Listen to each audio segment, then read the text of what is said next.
When you think about what it looks like to be homeless, you may imagine people panhandling and living on the street.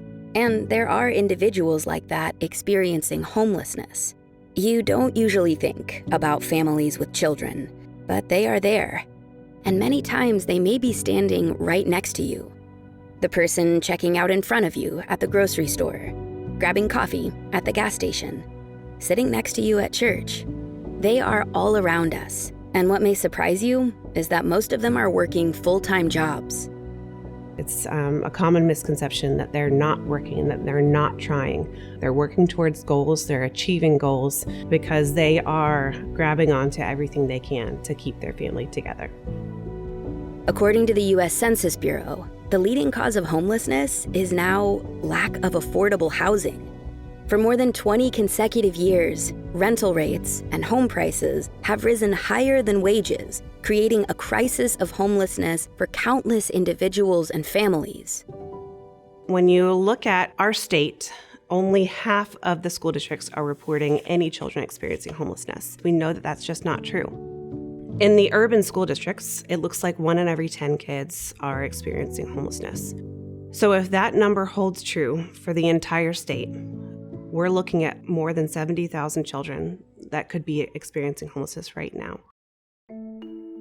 Positive Tomorrows is the only school and social service agency in the state that specifically serves children and families who are experiencing homelessness.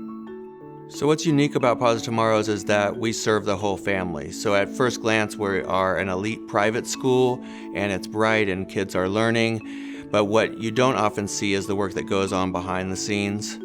Family support is a team of case managers and other support staff that work directly with the family, from enrollment all the way through beyond them leaving Positive Tomorrows. So my day-to-day really just depends on the needs of my clients. As a case manager, I am working with them one-on-one to help accomplish their goals, enrolling their kids here, looking into housing or employment. We really try to work with them on their individual needs and goals. We do something called Housing First, and so we want to help everyone get housing and move from there. When family is open to working with us and it being like a collaboration, and we're hearing them out with what they need, and they're hearing us out with the resources we're able to provide, we're really successful. So where we want them to go is to a place of being engaged in their community, engaged in their child's education, whether it's here or at their next school, dignified or meaningful work, something they do for a living that pays the bills, and a sustainable house, a place to lay their heads, and a place to go to school where they're welcomed and believed in. The goal of Positive Tomorrows is to help families regain stability so that students can return to a traditional school and allow the space for another family to be helped. They are usually with Positive Tomorrows for about 2 years. I think anyone who works at Positive Tomorrows has the opportunity to see that some of the things that they're doing are going to matter right away. There's some things I can do for you.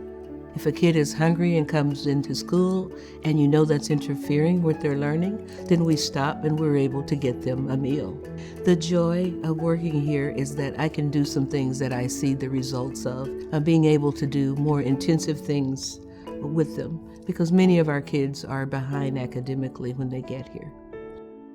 In a recent national survey, 59% of people aged 21 to 75 shared that they are living from paycheck to paycheck. That means the majority of us may be living just above the risk of homelessness. It could happen to anyone, at any time. That's exactly what happened to Darlisa and her son King. They were living and working in Seattle when the pandemic changed everything. Mom is an accountant. She was living in Seattle, and through the COVID-19 pandemic, got sick. There was an eviction. These are crises that are happening everywhere to all types of people. Mom moved here to stay with some family, and it didn't work out exactly as expected. And through that, Mom ended up at the homeless shelter. And so when Mom reached out to us, she was motivated. Naima became her case manager. She was really enthusiastic about getting him enrolled. She's a parent that has said that how important education is for her and how invested she is in King's education. When she saw the space, we came to the school for her to complete the enrollment, and she was just like amazed with the environment that we've created here. She was really excited, which in turn makes King excited, right? Which is what we want to see. My name is King. King is one of those kiddos that you talk to him and you're like, am I talking to an adult or am I talking to a kid? He is so sweet and so caring. He's a friend that's always looking out for other friends. It's hard to choose. There's a lot of things that I like about Positive Tomorrows. The people. Do you ever see kids and you think, have you been here before? He has this very rich insight of kind of an old man. There's an old man hiding in there, and he makes comments about things. That's not a 7 or an 8-year-old talking, surely. I like the field trips. I like the teachers too. Obviously has had some life experiences that give him a point of view that you just wouldn't expect from an 8-year-old. And so sometimes I see him as a little bit to himself. I like being alone. Peace and quiet. But it doesn't seem sad, or if it seems sad, appropriately sad, it seems like he's taking care of himself. He doesn't make waves, he's here to learn. I like the classes. Music. I like the guitar. Art too. And I also like gym class. I like soccer since I was little. A student was talking about something that they were going to do together, another student, and she said, that's boring. And he said, it's boring if you make it boring. He said, it doesn't have to be boring. It can be as interesting or fun as anything else. That's just how he talks. He loves to play outside. He's a climber. He's here to make friends. And truly, he is really an exceptional leader and the kind of kid that we'd hope any of our own children would be. If you come here and you get to be here when kids get off the bus every day, breakfast is a really fun time. There's a lot of joy at breakfast, but it's watching them come off the bus and the smiles on their faces and the joy that they have to be at school. We get to be the ones that get to experience a lot of those firsts with our kids. There's first trick-or-treating, there's first tooth fairies, there's a first birthdays for so many of our kiddos. Maybe the very first time they've ever blown out candles on a birthday cake is here at Positive Tomorrows. And we want to instill a love of learning in them that will last forever. On any given day, we can have almost 140 kids here. We're now serving kiddos birth through 7th grade, so we have very recently added a 3-year-old classroom so we can serve most of the kiddos in a family. And that's something that's really special about Positive Tomorrows, is that we believe in families and we want families to be together and to thrive together. Homelessness isn't a problem that has been solved. We are still seeing more and more families on the streets and more families that need our services. So it's not a one-year, one-and-done problem. Every single year, our budget resets, and every single year, we have a new group of amazing kiddos that we need to serve. The most impactful thing that you can do to help our school and our kids is to invest your dollars into our school. $26 can feed one of our kiddos nutritious meals for an entire month. $50 can provide bus rides for our kiddos to get to and from school every single day. $75 can provide snack for our entire school for a whole week.